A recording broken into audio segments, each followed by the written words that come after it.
Hi, everybody. Welcome to the Cactus Lounge. I am Donna Reed. I traveled in 1976A, and today my guest is Kirk, aka Chip, or Chip, aka Kirk. I don't know which way he goes. And you pronounce your last name Merrett? Is that That's right. correct? Okay. And Kirk is one of the people who this year won an award as an everyday hero. Is that correct? Mm. In Limerick. And so graciously agreed to participate. Welcome, Kirk. Thank you, Donna. And I'm in Tucson. Where are you this morning? Uh, Afternoon. yeah, I'm in a suburb of Toronto. A I'm suburb at of. work, hence the official stuff in the background. Ah, okay, okay. You got like, as compared to my really cool somebody made it for me backdrop. Yes. Awesome. Well, welcome. So you first traveled in 1985.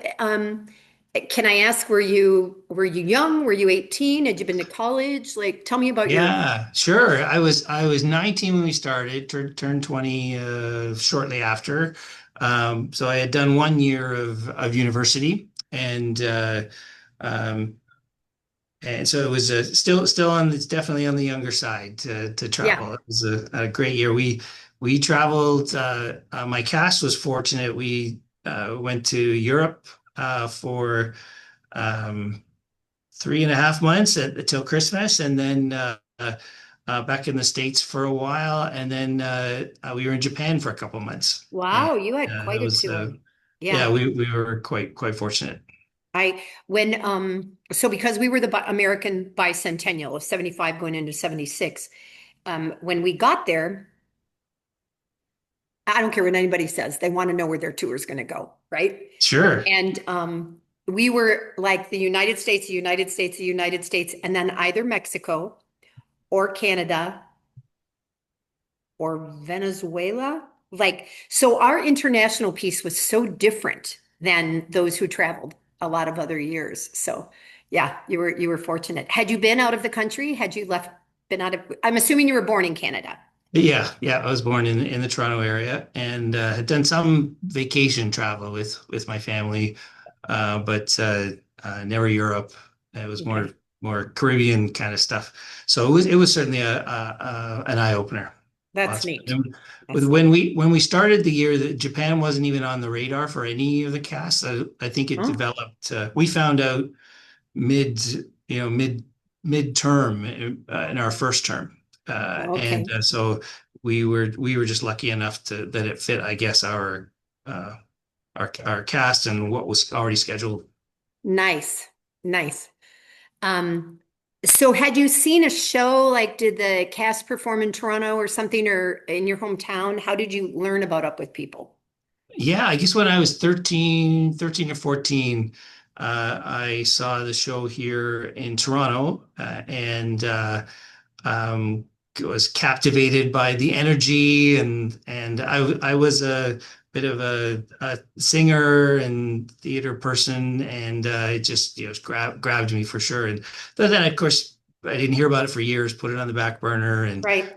then they were doing an Ontario tour my first year of university, and so it was like, obviously I have to do this.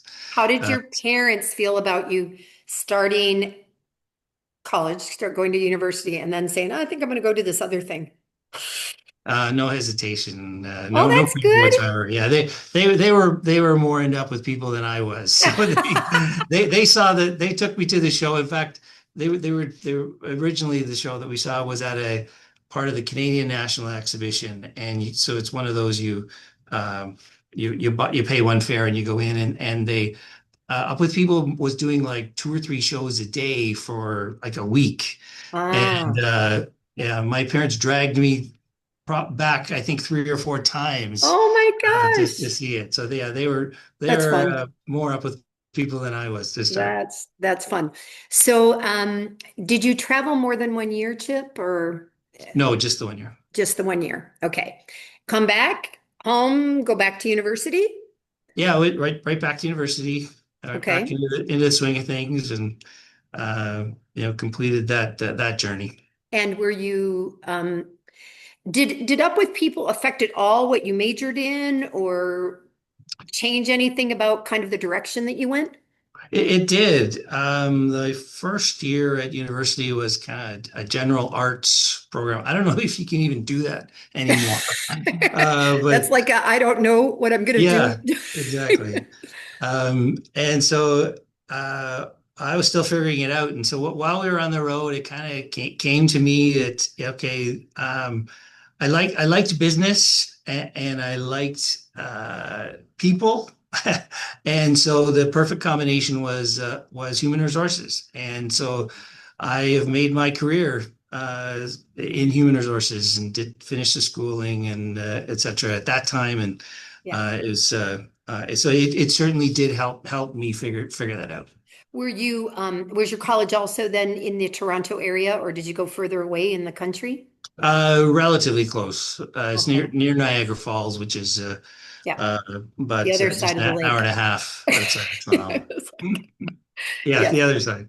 My Quebec clients were they're from Quebec and they've owned a condo here for like 15 years and they had never been to Niagara Falls. And I'm like, you've been all over the world. And they said, yeah, we felt like it was time, you know. So, so they went there. So this is personal interest for me. Do you speak some French? Did you learn any I French? don't. I wish I did. You know, in Mr. Canada, Canadian, come on. everybody has to take French, but you know, the way they teach French is just not conversational, and so it doesn't stick. And I Yeah. mean, that's my excuse. But Yeah. my daughter did a French immersion program and is is Nice. bilingual. Um, and Nice. I wish I'd had that opportunity. Okay, that's fun. That's fun.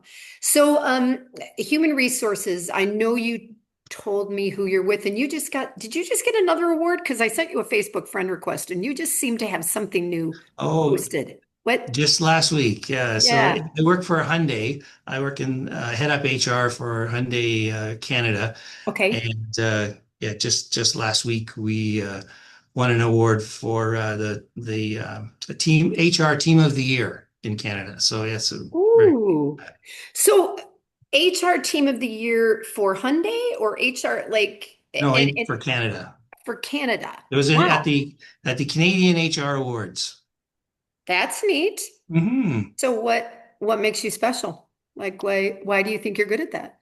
Oh, I work with an amazing team, and they make great things happen. And the company has had a lot of success based on some of the things that we've implemented. So it's just a fabulous team here. That's nice. That's nice. So, you said you mentioned a daughter. Married, kids? What's that Yeah, status? married 34 years, and uh, I have a son who's 27, and Kyle, and Ella who's 22. Okay. Okay. And is there ever a piece of you that like did your kids ever talk about Up with People or did you ever think that they might do it if the program was still around or Yeah, in fact, my daughter was scheduled to attend one of the summer programs a couple of years ago, and I think it was just before they pulled the plug. So she was scheduled to go, Ah, all excited, like 2 weeks before, oh, and it didn't happen. yeah, So yeah. I was Uh, really excited for her to have some of the Up with People experience, right, but right. unfortunately not. Last night, I met up with an alumni originally from Albania, and we had met. She was part of World Smart in 2000 something. Yeah. Mm. And we had served on the Board of Governors together, and we haven't seen each other for 21 years. And so she was young, she was single, now she's got two kids and one's 16, and all those things. But her colleagues were sitting at the table with us. And she happens to work out of the Washington, D.C. office for the group that was there. And we started talking about this and how we knew each other because everybody came up to me assuming I was part of this convention. She got, no, no, and I'm not wearing a name tag. And Hmm. everybody said, "You did what? With what group?" Yeah. And and because World Smart was very different than Up with People, there was even, kind of a back and forth conversation with these other at the table about the similarities and the differences between the two programs. Mm-hmm.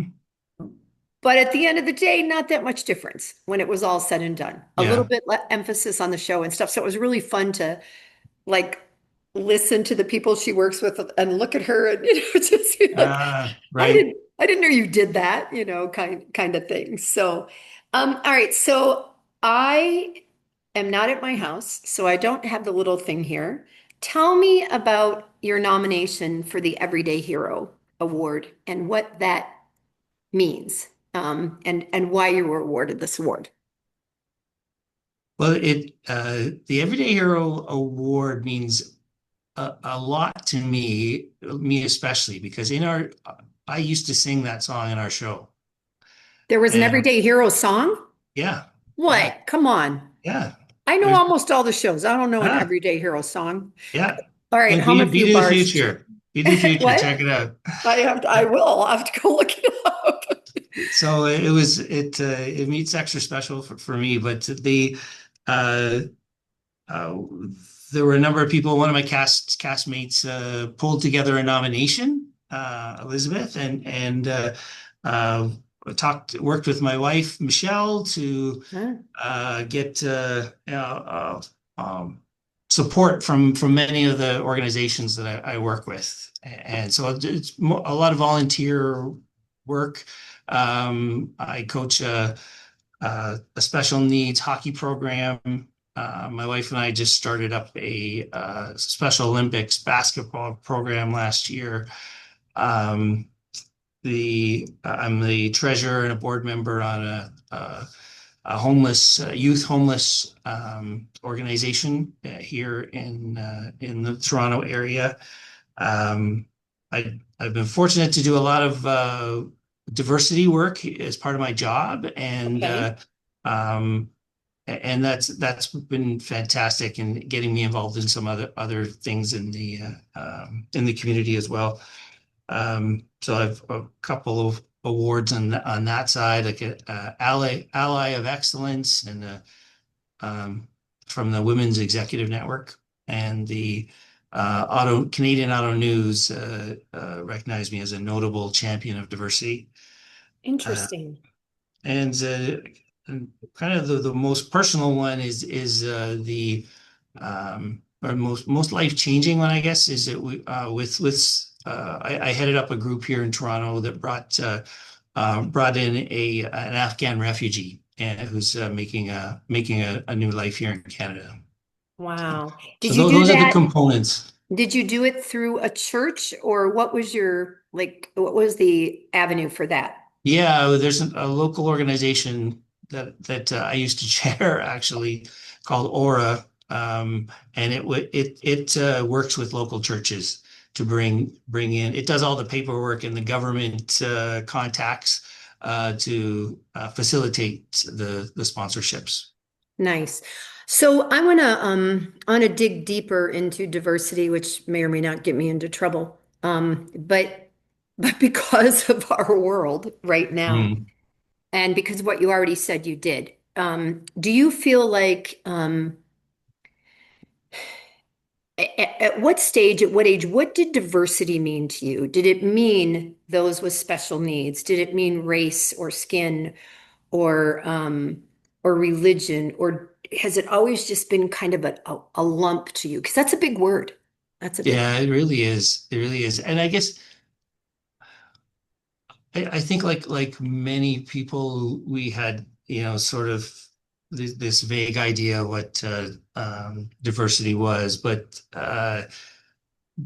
it really things really hit home with the killing of George Floyd in 2020, and Mm. it was a huge eye opener for me after really making me think through a lot of things and talking to people. And in my organization here, we did a lot of really good work to help us think through these things. And um, so it became more than more than just how I carried out my life. I really had to think through. my approach to things, and Mm. it really made me evaluate a lot of the way I thought. Um, but so we're always learning though, right? We're always Yeah. changing, and I certainly was not a very as a young person was not very open to different things. I think Up With People certainly helped me along that way. Um, and exposing me to people and new ways of thinking that opened my mind to Yeah. things. And I have a lot of really good friends from my cast year who I credit for helping me see things differently. Yeah. I I interviewed, so someone's interview was just posted. Her name is Liza, and she started a coffee company, which I can't think of the name of right now. And it's just about a year old, but specifically to hire those who are, I guess in today's jargon, differently abled, you know? Hmm. And down in Tucson, we have an alumni now who I believe he's in charge of donations for Gospel Rescue Mission on a corporate level. And on the 26th, which is only 4 days from now, they are opening a coffee shop across from the mission for those who have completed the program and for people to move up in life and stuff like that, and then still be a fundraiser for the mission and stuff like that. It feels like in the midst of what I'm just going to call a crazy time in the world, my world, our world, Hmm. that hearing about these things is so nice. And do you know, Chip, do you know Mia Hansen? Have you ever Yeah. met Mia? Okay. Do Mhm. you know that she's done the basketball thing down here? Are you aware of the No, program? I didn't know that. Yeah, I'll see if I can find the name of it. It's probably all over her Facebook page, and it's a wheelchair and stuff. And they've played, and and it's male and female combined and stuff. So when you were saying what you did, I was like, oh, you and Mia should talk, you know. So yeah, from that perspective. So do do you feel like your your heart, clearly you must be heart driven to do some of these things, outside of the job and raising the kids. Do you feel like that was an evolution through life? And like you were just saying, like you saw one thing and then that created the next thing, which led to the next thing Mm. and has allowed you to be deeper involved in things. Yeah, there's certain parts or certain things that happen in my life that kind of moved me along. My parents are great role models for giving back. That was, and by giving back, I mean time and money, Right. right? Not Right. everybody has money. If you don't Nope. have the money, then give of your time. Then As cook a meal. Yep. yeah. Yep. So I great role models that way. And so as a young professional, um, I was looking for ways to get involved and give back. So that's how um, I sort of fell into this organization that helps called Aura that What does helps AURA churches, stand for? uh, Anglican United Refugee Alliance.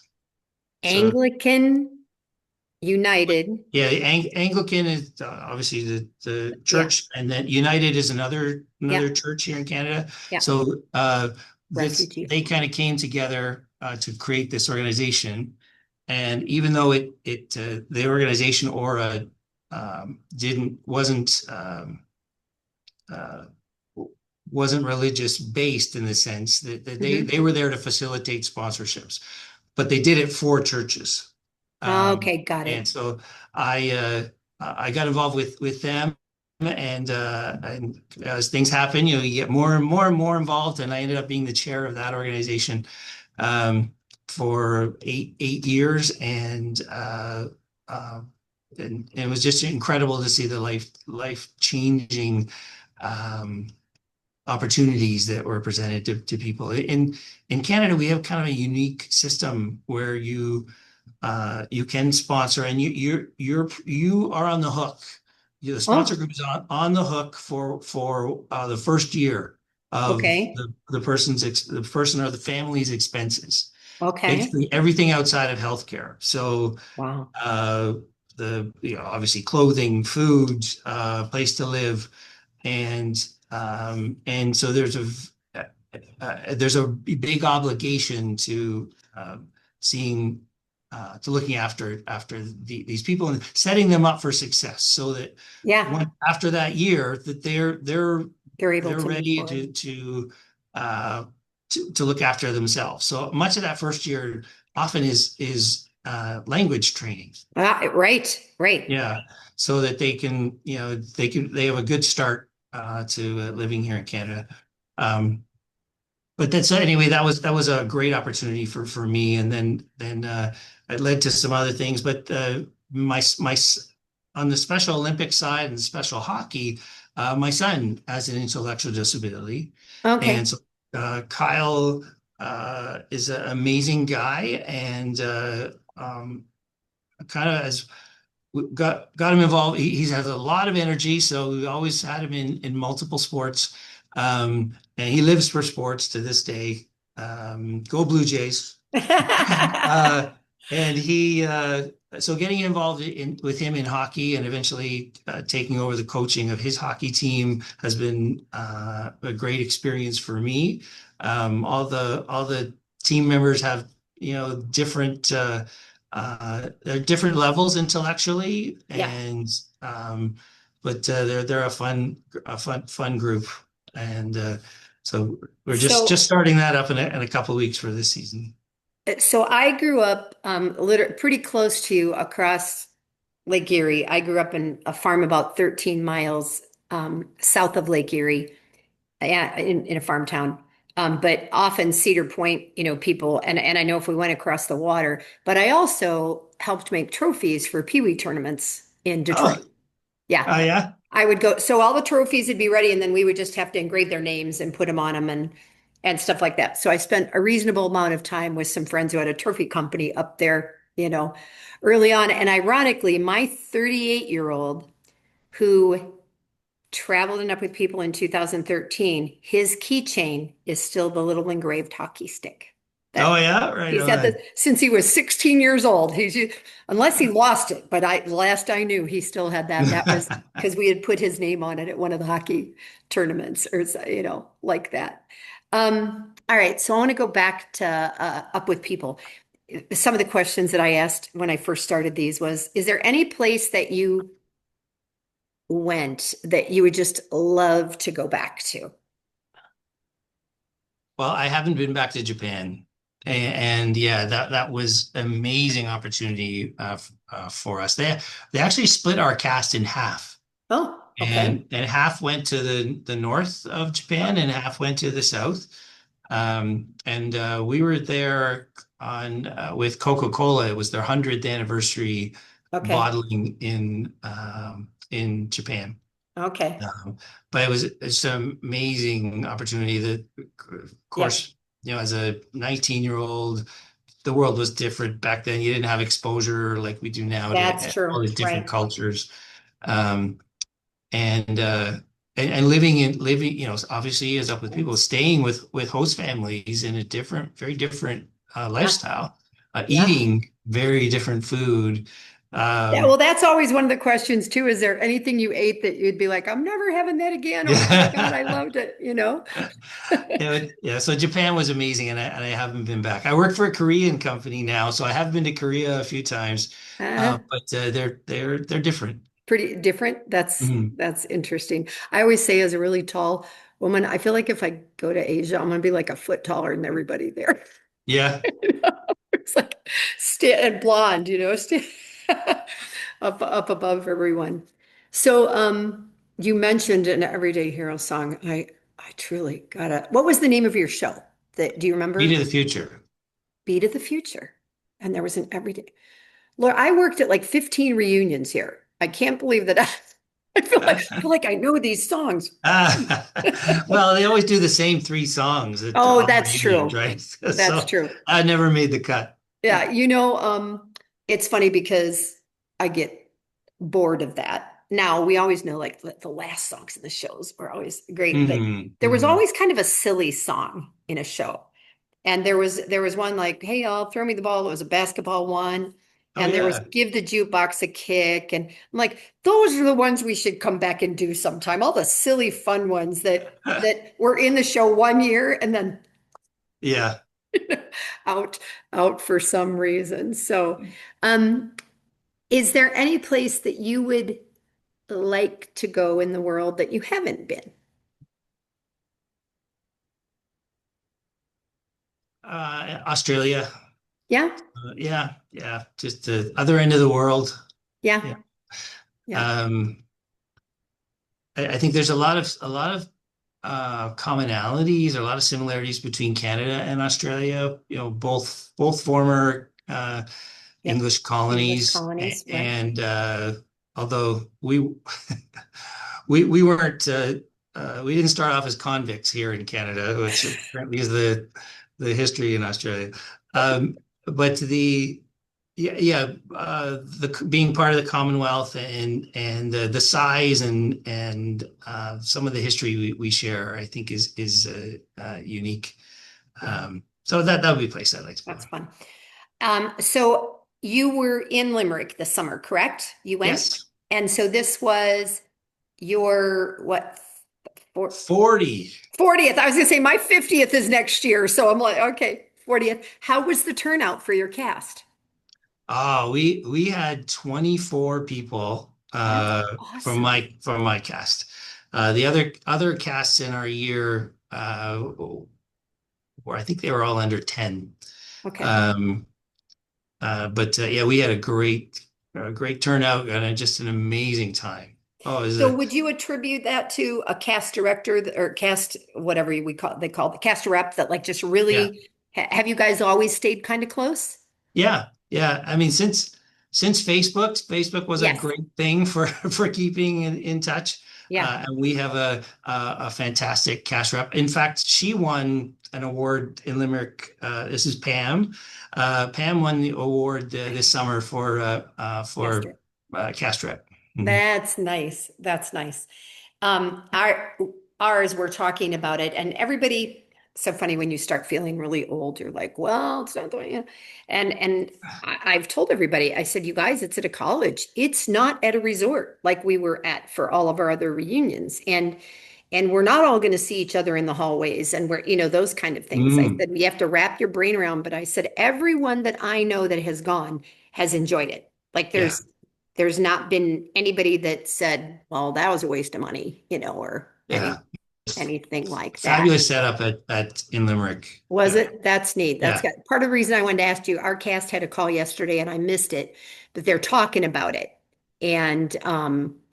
And I said, you guys, I've heard good things. It's just like everything else. Things change in the world and it's not the way that it was Hmm.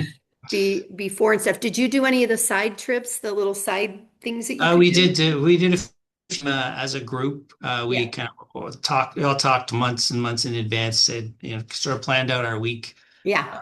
Yeah. And yeah, that was great that we did that. That's neat. And did your wife go with you? No, went solo. Has she been to a reunion? She's not been to an official reunion, but we did host a mini reunion at our home Oh, about nice. 10 years ago. So she's had some exposure to the craziness, and she's That's the attended some best way to other. get exposed is in the uh, smaller groups. yeah, yeah, yeah. Yeah. Yeah, I always would say that. So because of being in Tucson now and I've been here for a while, there was a lot of alumni here. Mm, And so people would get together and it's really funny when a spouse would be like, "Okay, yep, I did that one time. That's good." yeah, yeah. Check. We're doing that. You're welcome, honey. Yeah. That I did that. So, well, as I wrap this up, first of all, congratulations on your award. Thank you. I think that And you won an thank you. award too. Thank you. I Yeah. hope they can recognize you in front of your cast next year. Yeah, we talked about that. The truth is I love this. I just love getting to know the alumni. I love the stories. I love people, and And when you hear that an everyday hero, so that you know, and I know I've said this on these before, when I started this, I was thinking about the teachers anywhere, the teachers that every day are Mhm. working in children's lives and are making a difference in their community, not building a church somewhere necessarily or a school or whatever across the Yeah. world. It's like you working with a refugee family. It's an impact here. It may not be everywhere, right? Mhm. And that's what makes, I believe, so many everyday heroes that we don't know about, you know? Right. And And there are so many of those in Uplift people, and which makes it ultra special to be recognized because I know there are so many people doing amazing things. there are some really great things, and hopefully we can just keep doing, right? Yes, that's right. Just keep doing. Well, any parting words, Kirk, Chip? Parting words of wisdom. No, I'm out of wisdom. You're out of wisdom. You're out of wisdom. Well, thank you for making the time to do this. I really appreciate it. And I usually post things like 2.5 weeks apart from the other ones and things like that. So I will make sure that I let you know Great. when I make Thanks it so much, Donna. go live. Thank you. You have a great night. Thank Okay? you. Take care. All right.